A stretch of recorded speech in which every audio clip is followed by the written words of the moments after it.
ಸೂರ್ಯಣ್ಣ ಅವರು ಒಳ್ಳೆ ಡೈರೆಕ್ಷನ್ ಮಾಡಿದ್ದಾರೆ, ಒಂದೊಳ್ಳೆ ಕನ್ನಡ ಸಿನಿಮಾ ಮಾಡಿದ್ದಾರೆ. ಮ್ಯೂಸಿಕ್ ಸೂಪರ್ ಆಗಿ ಮಾಡಿದ್ದಾರೆ, ಕ್ಯಾಮರಾ ವರ್ಕ್ ಸೂಪರ್ ಆಗಿ ಮಾಡಿದ್ದಾರೆ. ನಮ್ಮ ಸ್ನೇಹಿತರೆಲ್ಲ ಒಳ್ಳೊಳ್ಳೆ ಕಲಾವಿದರು ಒಳ್ಳೆ ಚೆನ್ನಾಗಿ ಆಕ್ಟಿಂಗ್ ಮಾಡಿದ್ದಾರೆ. ಇನ್ನು ಎಲ್ಟು ಮುತ್ತ 2 ಬೇರೆ ಸಿನಿಮಾ ಬರುತ್ತೆ. ತುಂಬಾ ಚೆನ್ನಾಗಿ ಮಾಡಿದ್ದಾರೆ ಸಿನಿಮಾನ, ಎಲ್ಲರೂ ನೋಡಬೇಕು. ಚೆನ್ನಾಗಿದೆ movie. Waiting for second part.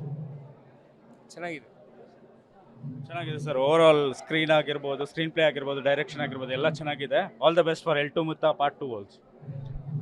Movie ತುಂಬಾನೇ ಚೆನ್ನಾಗಿದೆ. ಲಾಸ್ಟಿಗೆ ಮೇನ್ ವಿಲನ್ ರಿವೀಲಿಂಗ್ ಸೀನ್ ಅಂತೂ ಫುಲ್ ಸಸ್ಪೆನ್ಸ್, ಫುಲ್ ಮೈಯೆಲ್ಲ ಜುಮ್ ಅನಿಸ್ಬಿಡ್ತು. ಫುಲ್ ಚೆನ್ನಾಗಿದೆ.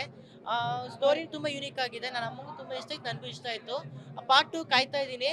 ಸೂಪರ್ ಡೂಪರ್ ಏಕ್ ನಂಬರ್. ತುಂಬಾ ಖುಷಿ ಆಗ್ತಾ ಇದೆ, ಯಾಕಂದರೆ ಒಂದು ಹೊಸ ತಂಡ ಒಂದು ಹೊಸ ಕಥೆಯನ್ನು ಹೇಳಕ್ಕೆ ಹೊರಟಿದ್ದಾರೆ. ಆ್ಯಂಡ್ ಒಂದು ಯೂನಿಕ್ ಸ್ಟೋರಿ ಆ್ಯಕ್ಚುಲಿ. ಇದು ನೀವು ಅಬ್ಸರ್ವ್ ಮಾಡಿದಾಗೆ ನೀವು ನೋಡಿರ್ತೀರಾ.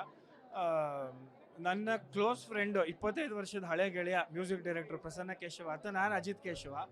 ಸೊ ಅವನು ಮಾತಾಡಿದಾಗ ಇದ್ರ ಬಗ್ಗೆ ಈ ಥರ ಒಂದು ಕಾನ್ಸೆಪ್ಟ್ ಇದೆ, ಬಂದು ಬರೀಬೇಕು ಅಂದಾಗ ಅವ್ರ ಸ್ಟುಡಿಯೋಗೆ ಹೋದೆ. ನಾನು ಹೋದಾಗ ಈ ಸಾಂಗ್ ಬಗ್ಗೆ ಎಕ್ಸ್ಪ್ಲೇನ್ ಮಾಡಿದ್ರು ಸೂರ್ಯ ಸರ್, ಡೈರೆಕ್ಟ್ರು.